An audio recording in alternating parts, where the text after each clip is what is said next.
Joshua Kerievsky, welcome to Partnering Leadership. I'm thrilled to have you in this conversation with me. Thanks for having me on your show. Pleasure to be here. I absolutely love Joy of Agility, how to solve problems and succeed sooner. It is so relevant to so many aspects of our lives and organizations. But before we get to your book and your insights, would love to know whereabouts you grew up and how your upbringing impacted the kind of person you've become. Thanks so much. I grew up in New York City, so truly the melting pot of people. And I became a second generation software person because my father got into the software industry very early. He was very good with math. He'd skipped a few grades and ended up graduating from Columbia. And then IBM wanted him to join them, but he didn't join. He had some fun for a year or two and then met my mom and got serious and started getting into software. So you're talking about the 60s. And so as the person bringing home money, mostly he was building software, building systems, becoming a systems analyst. And so gradually we went from very humble beginnings to making more money and going to better places, and ended up out in Long Island when I was 10. And we were lucky enough to have computers in the public schools back then. Middle school and high school, I was taking software programming courses just as part of my education. And I took the first advanced placement computer science course ever offered in the US in 1985. We didn't even know what to study. There was no study guide because they'd never offered it before. But I wasn't like a geeky kind of just sit in a dark room and just be on a computer. I liked sports. I was social and stuff like that. So, but I loved computers, and that got me in early. And then in the middle of my university education, I took a year off between my sophomore and junior year of university. During that year, I ended up getting a job on Wall Street, Park Avenue, in fact, writing some software for a bank. And that was a big change for me. It was like, oh my God, I can do this professionally. I'm making good money. They sent a computer back to school with me. So for my junior and senior year, my part-time job was writing code. And I loved it, really loved it. I worked on Bankers Trust for years and then started my own company in 1996. So it's been about 27 years of running Industrial Logic. And we're focused heavily in radically improving software development for organizations, really modernizing how things are done and streamlining it and making it a harmonious operation rather than something that you're upset with. Agility has been something I've been involved in for a very long time. In the software industry, we basically rebelled against the old ways of doing things in the 1990s and said we need better approaches with faster feedback and faster learning and faster adaptation. And so the lightweight methods were born, and these were against the heavyweight methods, which were slow and cumbersome. Lightweight methods. Now, lightweight methods was a name people didn't really want to continue to use. They didn't want to be known as a lightweight. Agile became the key word there in 2001 with the Agile Manifesto. And since all that time, we've spent so much time helping companies learn to be more agile in software development, but also you start to see, wait a minute, what about sales and marketing and operations and leadership and so on? Agility is needed in all sorts of areas of the organization. So the ever-expanding understanding of agility has been a big part of my career. You have deep experience both in software development and Agile. Many people associate Agile with software. One of the things I enjoyed about reading your book is the fact that it is not just about software. And I saw a lot of relevance, including a lot of examples you used about Agile's applicability to how organizations operate. Would love to get your thoughts, Josh, on first of all, what is Agile? So we're talking about the same thing. And how do you see it going beyond what people typically perceive, which is this is a process that is used for software development? Yes, wonderful question. And I love you're saying, what does Agile mean? Because I believe that most folks don't know what Agile means. And we have to start there. We don't know what it means. When you say the word, you may be thinking one thing and someone's thinking something different. Agile is an adjective. In the Merriam-Webster American Dictionary, there are two definitions. And one of them is having a ready ability to move with quick, easy grace. Now, you could substitute other words beside move. You could say having a ready ability to work with quick, easy grace, and so on. That's the first definition. So quick, easy grace. The second definition, which is equally good, is having a quick, resourceful, and adaptable character. So we could say an agile dancer or an agile mind or an agile team. It's an adjective. And so that adjective is not specific to the software field, that's for sure. A surgeon can be agile, a lawyer can be agile, a team can be agile. And so my book is filled with stories of agility in all areas of industry, in all areas of human endeavor. It's not specific to IT. I do have some IT stories in there, of course, but I'm trying to basically bring the joy of being agile to more people by helping them understand pretty much what does this word mean. And I do that through stories, just telling lots of stories. And one of the things I was mentioning to you before we started recording, Josh, is that I'm working with a lot of senior teams right now as they're reflecting on the strategic implications and some of the operational applications of artificial intelligence in their organizations. And I see a lot of relevance to the need for agility. Would love to get your perspectives as organizations are maneuvering through these more uncertain environments, accelerated because of technologies such as artificial intelligence. How do you see Agile playing a role? So it's a great question. And agile is about being quick. It does not equal to being quick, right? You have to be quick, resourceful, and adaptable. There's a Venn diagram. So think of a Venn diagram, and whether that's quick, easy, grace, or quick, resourceful, and adaptable, you're right there in the middle. It's basically all those things. But quickness is an important part of it. And of course, AI can help us be quicker for certain things. Yesterday, someone was showing me a video. There's a service which literally you can speak, let's say in English. So let's say you're speaking for 5 minutes about some topic in English, and it will basically give you the video of you talking in Spanish and Mandarin. And maybe you've seen this, and it literally makes your lips look exactly like they would look if they're speaking that language. There's some phenomenal things coming out with AI. Think about how much time would it take to do something like that without AI. It's phenomenal, some of the things that it can do. At the same time, there's also the scary things it does. There's the story of the AI reached out to TaskRabbit to do something, and it was to read something out loud.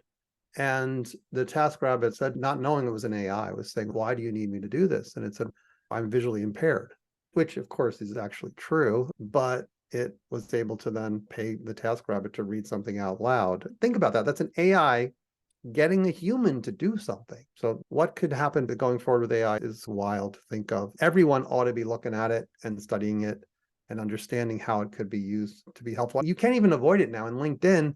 As you're typing an entry in LinkedIn, it said, do you want AI to make this a little better? And I've been playing with that. Sometimes AI makes my sentences better. It's not bad. Of course, I can reject them and go back to my original.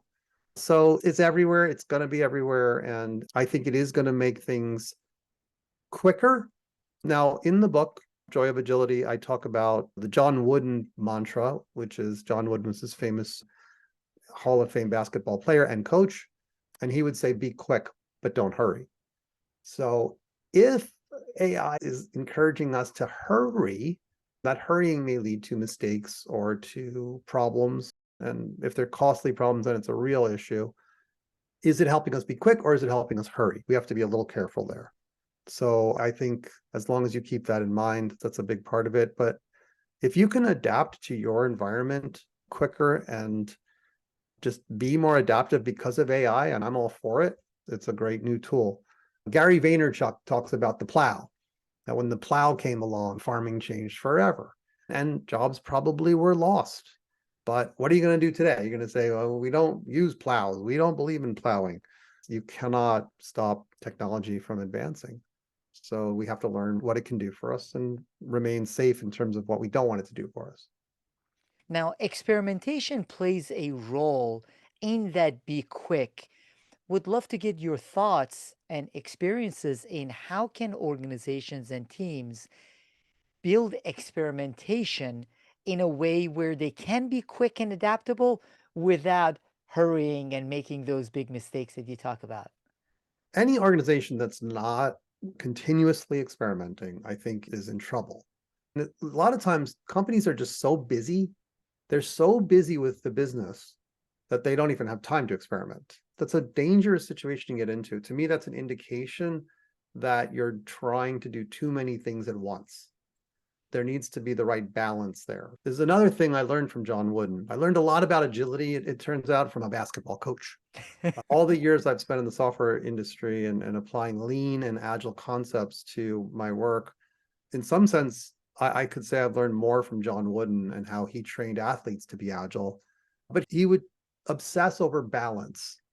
He would say that in order to be really successful, you'd have to be balanced physically, mentally, and emotionally on the basketball court. Then you'd need balance on your offensive team, on your defensive team. Why do I bring that up? If you're not experimenting enough, it may indicate an imbalance in your organization with respect to doing versus learning. And maybe you got to get that balance to be better so that you're continuously learning and trying new things. There's another mantra in the book called be poised to adapt. And that means that you have prepared, you're ready to adapt, you've worked on it. You will not be poised to adapt if you're not learning and experimenting and being aware of what's going on in the world, like AI, and how you could potentially use it in your business. So a lot of this comes down to the basics. Be quick, but don't hurry. Be balanced and graceful. Be poised to adapt. Those are 3 of the 6 mantras. And right there alone, you've got a lot on your plate to try to master those. It is a challenge to master them. I also had a conversation with a good friend of mine that has a best-selling book, The Performance Paradox, and he talks about the paradox of when we are only looking to perform, we don't take the time to learn. There's times to focus on learning, and there are times to focus on performance. Now, you've had decades long experience seeing teams and organizations do this. Where have you seen and how have you seen these ideas implemented? Yeah, great question. So in the best situations, we've worked with executives who are interested in really making a change happen. So there's something called Agile in name only, where you're just playing around. It's lipstick on a pig. It's not real Agile. But in the cases where we've had really sincere executives wanting to do this for real, we've come in, we've done a brief assessment to figure out what's going on in the org. And then we've given some advice. And in the cases where we've had the most success, they actually listen to us. And that is, how can we work in a quick, easy, and graceful way? How can we be quick, resourceful, and adaptable? And it's applying a bunch of practices to those words. The words lead you, but ultimately what you implement are practices that you've come to find deliver the goods. One of those practices is one of the mantras you mentioned, start minimal and evolve. Absolutely. You could look at a gorgeous painting by Picasso, oil on canvas. And most often there'll be some sketch, or there'll be some series of sketches that he did very quickly and refined the sketches. The sketches were that minimum thing that he started with, right? We say start minimal and evolve. That's Picasso. Now, not every team is Picasso, but the concept is exactly the same. Start with the sort of embryonic version and get your sense around that. It is a form of risk management because Picasso doesn't want to paint some giant oil on canvas painting that's actually not very good.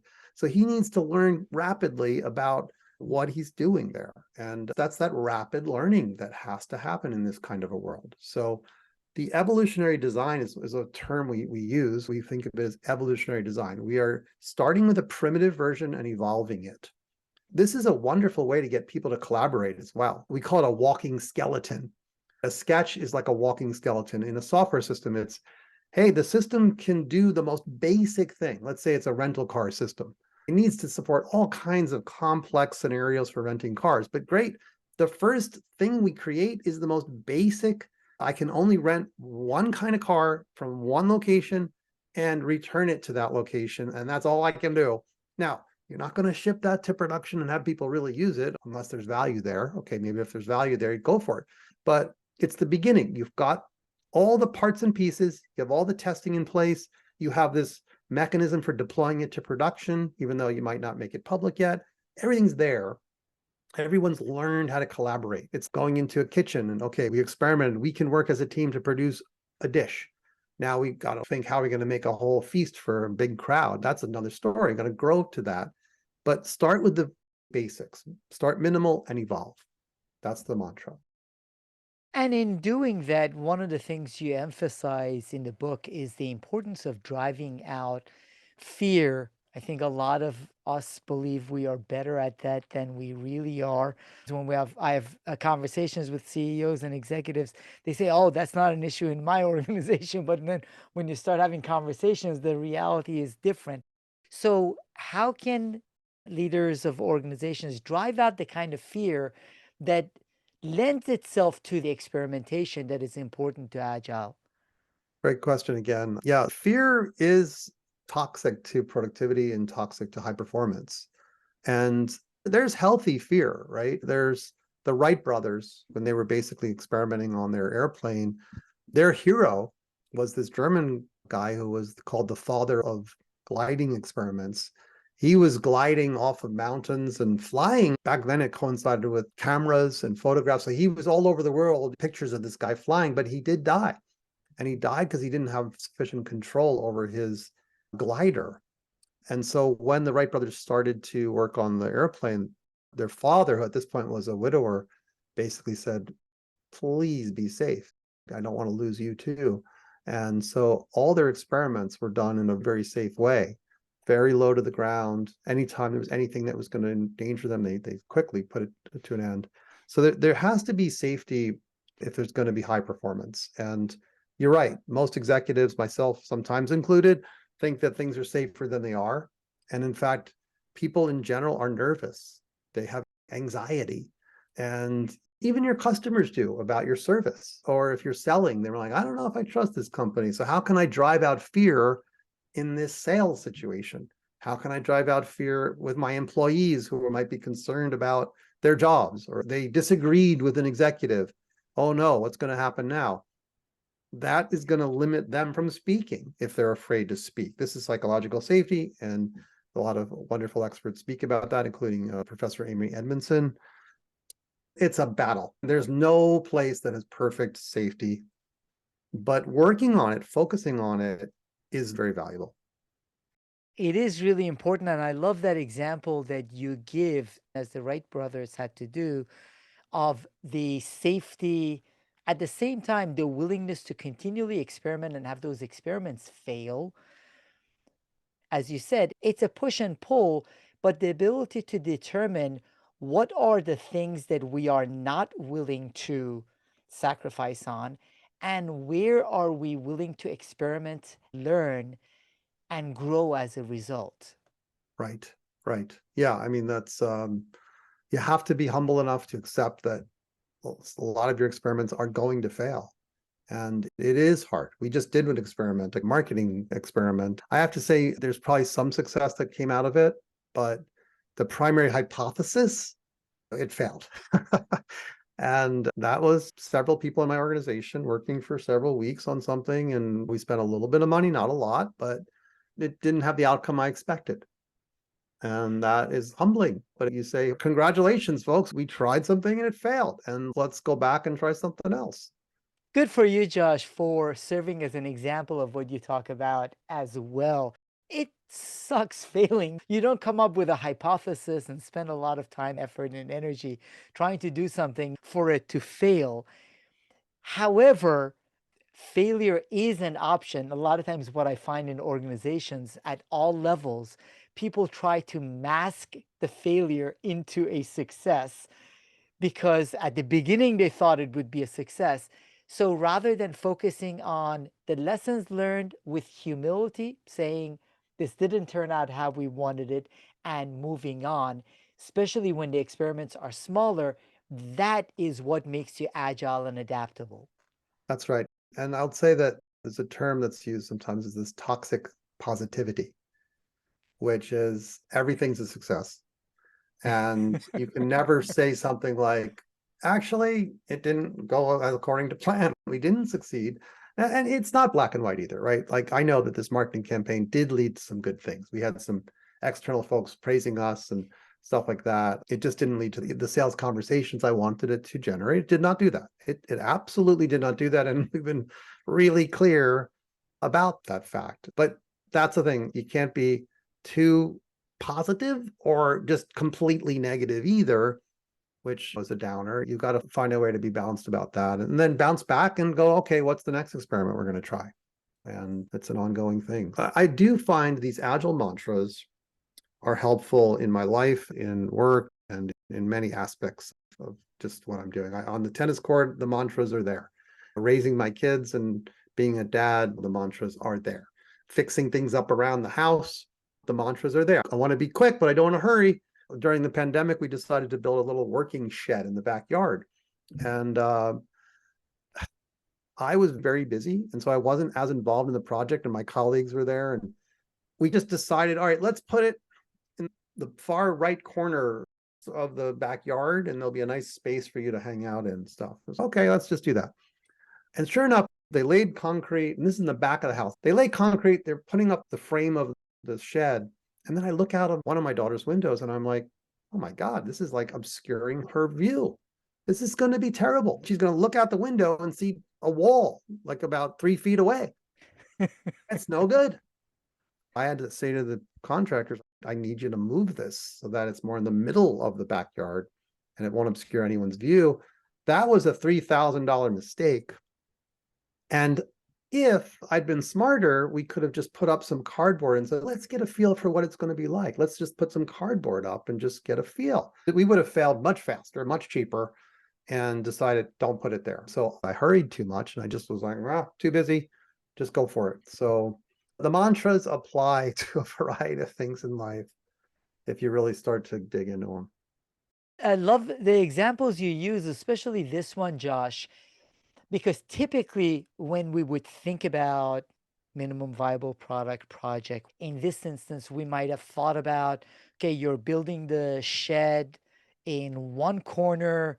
It's not possible to first build a little shed in another corner. But what you're saying is, if you really think about it, maybe with cardboard, you could represent that shed and the blockage of the view of that shed. So that takes a little thinking. Yeah. It's not a minimum viable product. You're not building the shed, but you're building a representation of it, which is exactly what organizations can do with a lot of their projects. That is absolutely right. Yes, there's a whole bunch of really wonderful books in this topic. A Lean Startup gets into this. Testing Business Ideas is another wonderful book filled with a catalog of ways to fake and test business ideas before investing a tremendous amount of money. But it's a very smart way to work, and it's well worth studying. In fact, my book, Joy of Agility, points to a lot of other books for you to read. So unfortunately, if you don't like books, it's a problem because I recommend a lot of great books that you should study. And these things, they pay huge dividends. If you can learn how to learn faster and cheaper, like we call it quick, cheap experiments, you will be adapting much faster and you will be a lot happier. And in your book, you also share a lot of great examples of companies succeeding with agility, Josh. What role, in your view, does leadership play in the successes that both you share in the book and you have seen throughout your experience? First of all, I've been running my own company for 27 years, so I'm in that leadership position. And leaders bring a tremendous amount of context and understanding to any initiative. So I am not one of these rabid self-organization people. You get some folks that I think they've been scarred by some kinds of experiences in the past where they don't want management or leadership to come anywhere near them. Just leave us alone. The only way this is going to work is if we are on our own doing our thing. You leave us alone. I think that's too extreme. I think, again, got back to balance, right? What's a balanced team? You need the perspective of leaders and management, whether that's giving them a financial perspective or giving a competitive analysis of the competition out there. Let's understand, why are we even doing this? There's some degree of autonomy that is needed. I just think that it has to be the right balance of autonomy with safeguards, or just a little bit of more of a balance there, not rabid self-organization, but self-organization with guardrails, with understanding, with collaboration with the right people. Absolutely love that, Josh, and couldn't agree with you more in that many of us have seen and have experienced the hierarchical industrial age mindset. And some people have jumped to the opposite extreme, whether call it holacracy or I like the servant leadership mindset, the way it's talked about. I've had Mhm. conversations with Ken Blanchard, including for podcasts, but people misunderstand it and then therefore make the value of leadership less significant than it should be. It's neither hierarchical, where a smart person is sitting on top of a hierarchy telling everyone else what to do, and it's not people in a holacracy doing whatever they think and self organizing. For most organizations, there is a balance in the middle where there is value that leadership brings and there's an engagement, insights, and involvement that the team members bring. Yes, 100%. And going back to our experimentation discussion, I try to include examples in the book of situations where maybe leaders got in the way of something, but there was an experimentation culture in place that allowed something to happen. Here's a quick story. A summer intern at Amazon years ago, this is many years ago, he observed that at checkout time, there wasn't any kind of upsell in terms of selling a few items that, so when you go to the grocery store, they've got the candy and the magazines when you're at the checkout line, right? And this young summer intern thought, wow, we're missing an opportunity here to just sell a few items right there at checkout. In fact, it's better than a grocery store because we know what's in your cart digitally. And we can recommend some complementary products to potentially buy in the last minute there. He brought up the idea and it was shot down by an executive. An executive said, nope, during checkout is the most important time. We don't want to bother anyone with any things. We just want them to finish checking out and give us the money. And the summer intern was like, that's crazy. So because Amazon had an experimentation environment, you could literally write some code and try it out in a very internal system with simulators. He wrote that code. He wrote it really fast, tried it out, and it was very promising in terms of the kind of money it showed it could generate. Enough so that he was able to try the experiment on a tiny percentage of real customers. Now, that experiment showed that they could make a tremendous amount of money from this idea. And once that was proven, the executive was a little pissed off that this occurred, but no one could deny that this was a fantastic idea. And they did create a team and they made it happen. Even to this day, it'll prompt you on Amazon to buy a few items related to your purchases. That's a story where executive had their say. They tried to shut it down, but the culture allowed the experimentation to happen anyway, which to me is a very healthy thing because, hey, executives can be wrong, managers can be wrong. You want to have an environment where people can be empowered to try some experiments and just see what happens. This is not to say exclude leaders and managers, right? Because that's terrible. That does not work either. You got to get the right formula there. Now, that's not so easily done. Amazon invested time to create these simulated environments to make it easy to experiment. You could say they were poised to adapt because they invested money to make experimentation relatively easy to do. Most organizations don't do that. They don't have easy ways to experiment or cheap ways to experiment. So you got to really walk the talk if you want to be high performing. That's a brilliant insight, and I would encourage all of our listeners to also think about in their organization or their team who their customers are, potential customers, potential market, and what are ways to experiment or find avenues for experimentation at low risk, potentially high reward if the experimentation works. Because I found more people, Josh, coming up with reasons and excuses why they can't experiment. We work in a government agency, we can't experiment. We are in a regulated industry, we can't experiment. We are fill in the blank. Everyone says why they can't experiment, but there are always opportunities to experiment with very low risk interactions. Absolutely. And in fact, it's vital. It's absolutely vital to be a high performer. I've learned this in tennis. If you're playing someone that's better than you, you're going to need to experiment to try to find their weaknesses.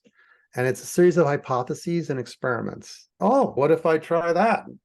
You may not be trying to do things in business to hurt your competitors, but you have to be experimenting. You got to be continually doing that. So I say, watch out for being so busy that you don't even have time to experiment. That's a very common problem. It is. And a part of what you mentioned is that it does take some time for us to reflect on how we can become more agile. And I appreciate the thoughts you have shared in the book as well, Josh. Would love to know, are there any practices you typically find yourself recommending as leaders of teams and organizations want to develop more agile thinking for themselves or their teams? I'm a big fan of study groups or book clubs. I think it's very valuable to study great books and just look for the best books out there and study them and try to grow the organization that way.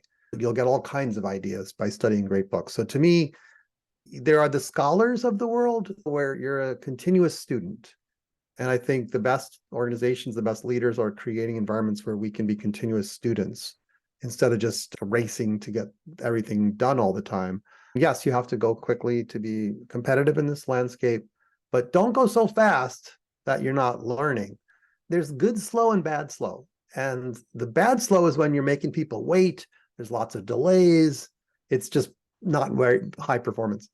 Good slow is where you're deliberately slowing down to sharpen that saw and begin to make big leaps of progress, whether it's using AI or getting psychological safety in place, or really truly understanding agility so that you're not just following this ritualistic framework.